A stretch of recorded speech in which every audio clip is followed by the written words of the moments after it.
big shot. And strong enough for 6. That's courageous from the captain. And this allows Shaheen to do this. I don't mind it so much against the wrist spinner.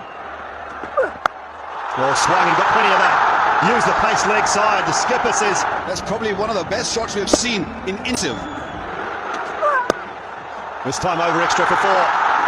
Held his shape nicely. This one's gone down the ground, over, long off. Half a 3 6s, 1 4. Down on one knee almost, straight down the ground. Oh, and more, please. Says Shaheen, downtown for 6.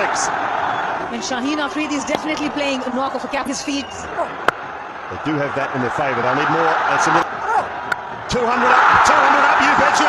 Middle of the bat. Middle of... What an innings that has been from Shaheen. The last 30 balls have produced 85 runs. Curtis innings.